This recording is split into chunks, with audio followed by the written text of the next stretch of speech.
आप सभी का यूट्यूब चैनल में स्वागत है। आज के वीडियो में हम बात करेंगे प्रोफेशनल मॉडल पेपर नंबर 3। इससे पहले हम 2 कर चुके हैं। यह paper stand commandant, sub inspector, head constable, LDC exam and जो भी फोर्स के अंदर ऑल प्रमोशन होते हैं, कांस्टेबल से हेड कांस्टेबल से स्टैंड सब इंस्पेक्टर से इंस्पेक्टर और इंस्पेक्टर से एसी, उनके लिए भी महत्वपूर्ण है, क्योंकि एलडीसी एग्ज़ाम जो होता है और प्रोफेशनल सब्जेक्ट जो होते हैं एक से ही क्वेश्चन लगभग आते हैं। तो आज का ये मेन वीडियो जो है अभी उन लोगों के लिए काफ़ी महत्वपूर्ण है जो स्टैंड कमांडेंट एलडीसी का एग्ज़ाम जो 18 तारीख को होना था लेकिन अभी पोस्टपोन हो गया, होने वाला है, उनके लिए। आप ज़्यादा जानकारी इस तरह के मॉडल पेपर पढ़ना चाहते हो तो हमारी एक वेबसाइट है जिसका लिंक आपको इसके डिस्क्रिप्शन में मिल जाएगा, उस पर जाकर पढ़ सकते हो। वीडियो बनाने का इतना समय नहीं मिल पाता क्योंकि वीडियो के लिए हमें पीपीटी बनाना पड़ता है, फिर आपको वीडियो बनानी पड़ती है, फिर उसको यूट्यूब पे डालना पड़ता है। लेकिन हम जो क्वेश्चन हैं हम उनको वेबसाइट पर डालते रहते हैं। चलते हैं क्वेश्चन, यहाँ एक लाइन के तौर पर होंगे। इसमें से आधे क्वेश्चन ऐसे हैं जो एलडीसी के पिछले एग्जामों में आए हैं, आधे क्वेश्चन ऐसे हैं जो हमने उनके आधार पर सब यानी कि प्रोफेशनल सब्जेक्ट से लिए हैं। तो क्वेश्चन नंबर 1 है, कैसो का पूर्ण रूप क्या है? कई बार लिखने के लिए आ जाता है। तो कैसो का पूर्ण रूप जो है कार्डन एंड सर्च ऑपरेशन। उस अभियान को क्या कहते हैं जो कार्रवाई के लिए रास्तों पर उग्रवादी द्वारा किसी प्रकार के संभावित खतरों की सुरक्षा के लिए लगाया जाता है? तो उसको बोलते हैं हम आरओपी, रोड ओपनिंग पार्टी। प्रश्न नंबर 3 है, एनडीएमए का पूर्ण रूप क्या है? नेशनल डिजास्टर मैनेजमेंट अथॉरिटी बोलते हैं। कई बार एलडीसी एग्जाम में पूछा जा चुका है। जवान का वह हुनर जब ग्राउंड का पूरा इस्तेमाल करते हुए दुश्मन के नज़दीक पहुंचकर दुश्मन को बर्बाद करता है तो क्या कहलाता है? वह हुनर स्टाकिंग कहलाता है। मजमे का वर्णन किस धारा में है? अभी बीएनएस बन गया है, पहले आईपीसी थी, जो सीआरपी थी उसका बीएनएस बन गया है, तो नई धारा जो है 189 में दिया गया है, पहले दूसरी थी।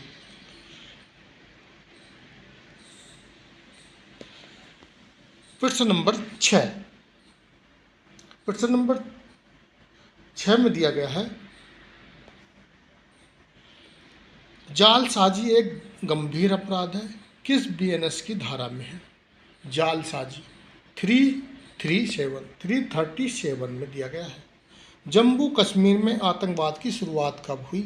तो आप जैसे भी आतंकवाद देख रहे हैं ये ना सोचें कि देश आज़ाद हुआ था आतंकवाद की। 1989 में जम्मू कश्मीर में आतंकवाद की शुरुआत हुई थी। डेटोनेटर नंबर 27 किस प्रकार का डेटोनेटर है? कई बार एलडीसी एग्जाम में और प्रमोशन कोर्सों में बार बार पूछा जाता, नॉन इलेक्ट्रिक है। 8 नंबर, मैकेनिज्म किससे संबंधित है? मैकेनिज्म जो है किससे संबंधित है? आईईडी है, इम्प्रोवाइज एक्सप्लोडिव डिवाइस से संबंधित है। उसमें अलग अलग तरह के 4 से 5 तरह के मैकेनिज्म, एंटी हैंडलिंग, कंट्रोल, एम्बिहेंट और ये सब मैकेनिज्म का यूज करते हैं मिलिटेंट या जो आईडी बनाते हैं। प्रश्न नंबर 9, घात लगाकर दुश्मन के ऊपर किया गया वार कौन सा ऑपरेशन है? तो घात लगाकर जो किया जाता है वो अम्बुश कहलाता है। प्रश्न नंबर 10, एओआर का पूर्ण रूप क्या है? एरिया ऑफ रिस्पॉन्सिबिलिटी कहलाता है। प्रश्न नंबर 6 हो गया। प्रश्न नंबर 11, 6 से 10 पहले हो चुका है। 11, एनएलएफटी का पूर्ण रूप क्या है? यह एक मिलिटेंट ग्रुप है जिसका नाम national liberation front of Tripura है। प्रश्न number 12, GIS geographical information system, कई बार इसको पूछा जा चुका है। और एक चीज़ और मैं बताना चाहता हूँ, जैसे मान लिया आपको मिलिटेंट ग्रुप के बारे में, तो आप हमारी वेबसाइट पर चले जाएं, नॉर्थ ईस्ट के सारे मिलिटेंट, इसके बाद जम्मू कश्मीर के मिलिटेंट अलग अलग हुआ, वहाँ पर लिस्टें मिल जाएंगी, यानी पूरा टॉपिक पढ़ने के लिए मिल जाएगा।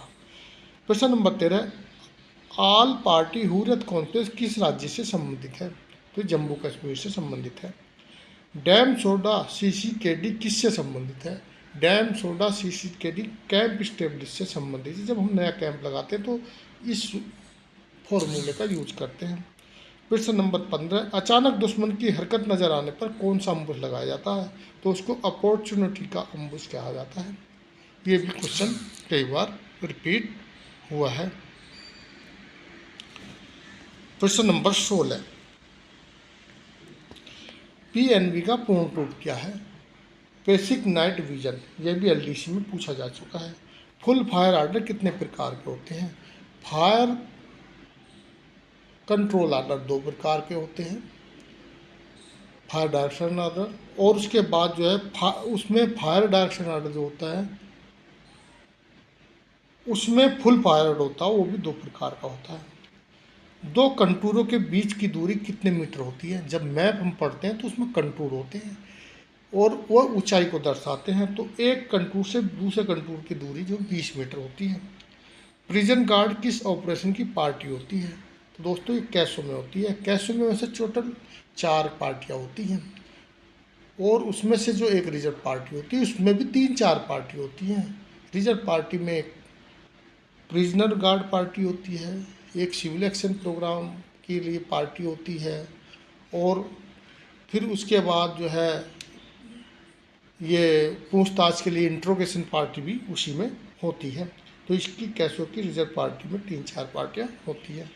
प्रश्न नंबर 20, नाका के दौरान वाहनों को रोकने के लिए किस पार्टी को लगाया जाता है? तो नाका जब लगाते हैं तो स्टॉप पार्टी वाहनों को रोकती है। प्रश्न नंबर 21,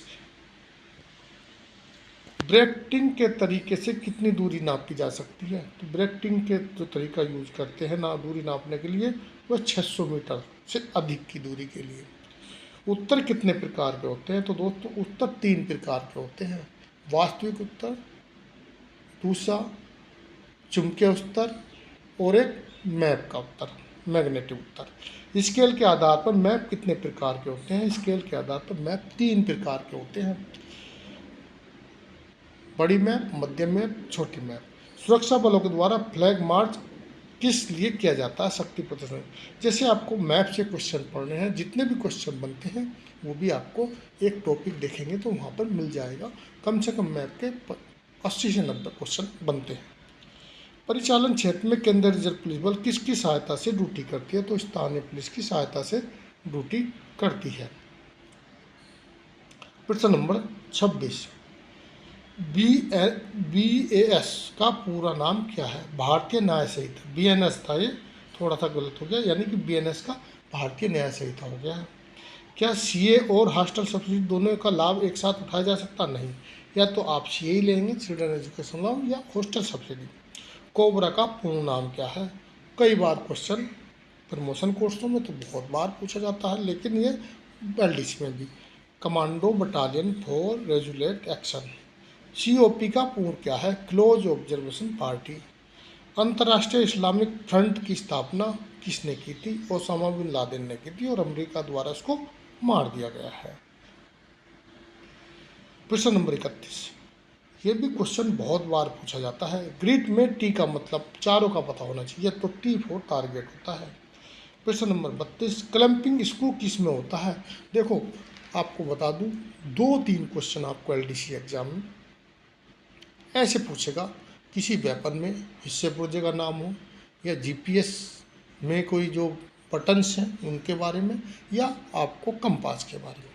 तो आपको जैसे कंपास के टोटल पार्ट्स कितने हैं और उसके अलावा वेपन्स के पार्ट्स या वेपन के, वो भी आपको PDF पूरी पढ़नी पड़ेगी, वो आपको अच्छे से हो जाएगा।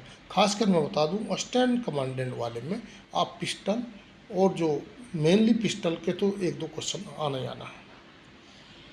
ID की फुल फॉर्म क्या है?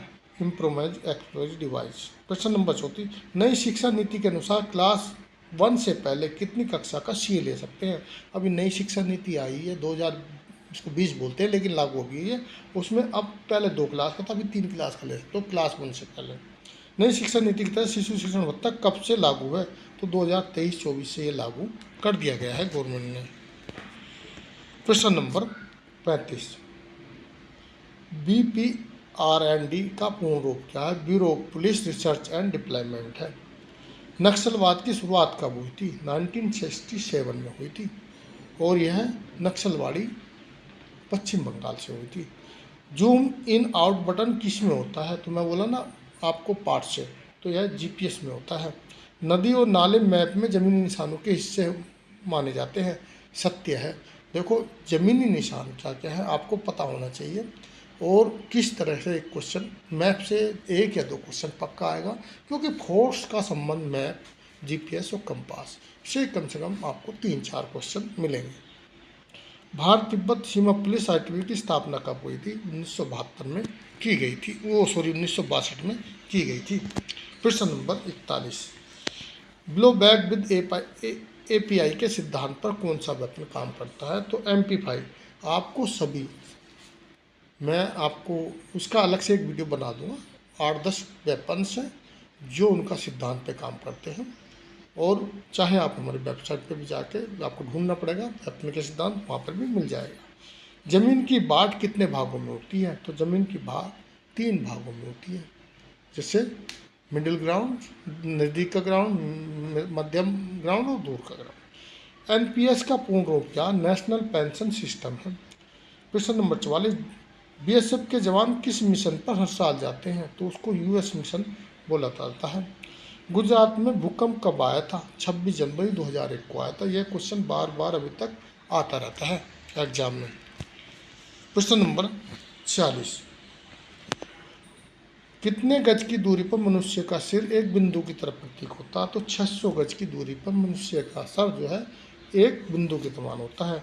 प्रश्न नंबर 47, टारगेट दिखने के लिए कौन से हाथ का, यानी टारगेट दिखाने के लिए कौन से हाथ का इस्तेमाल किया जाता है? जब डिग्री बताते हैं तो बाएं हाथ का किया जाता है।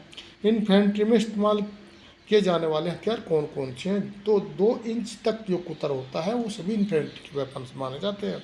किस अर्धसैनिक बल के पास अपना एयर विंग है? पैरामिलिट्री फोर्स में आपको पता होना चाहिए किसकी क्या, जैसे कोबरा बटालियन सीआरपी में है, एयर विंग किस में है? बीएसएफ में है। फायर क्या मतलब फायर ब्रिगेड है वो सीआईएसएफ में है ऐसी, और सीआरपी के पास जो है अपना एक ये भी बोर्ड विंग भी है। तो ये सब चीज़ एक इस तरह के स्पेशल क्वेश्चन आपको एलडीसी एग्जाम में पूछे जा सकते हैं। एंटी टेररिस्ट डे कब मनाया जाता है? 21 मई को। तो साथ ही मैं ये कहना चाहूँगा दोस्तों, अभी एलडीसी एग्ज़ाम जो दे रहे हैं वो मेहनत करें। अब प्रमोशन बहुत दूर हो गया, यानी कि आपको 15 से 20 साल लग सकते हैं, लेकिन एलडीसी एक ऐसा माध्यम है जो आप एक छलांग लगा सकते हैं और अपने 10 साल से भी आगे बढ़ सकते हैं, और आगे बढ़ने के बाद आगे रैंक में इतना समय नहीं लगेगा जितना समय, हाँ तो आप मेहनत करें। आपको किसी भी प्रकार की हेल्प चाहिए तो मैंने इसके संबंध में पहले बहुत सारे वीडियो बनाए, एलडीसी के एग्ज़ाम के संबंध की शुरुआत मैंने की है, और मेरे पास काफ़ी डाटा पड़ा हुआ है। एक वेबसाइट थी किसी कारण से हैंग हो गई थी, लेकिन अभी दोबारा वेबसाइट बनाई गई है, वहाँ पर आपको पूरा मॉडल्स पेपर, इससे संबंधित टॉपिक, क्वेश्चन सब मिल जाएंगे। आपको पीडीएफ भी प्रोवाइड मिल जाएगी, आप डाउनलोड भी वहाँ से कर सकते हैं। वीडियो अच्छी लगी तो वीडियो को लाइक कर दें, दोस्तों के शेयर कर दें, चैनल को सब्सक्राइब कर लें। वीडियो देखने के लिए थैंक यू।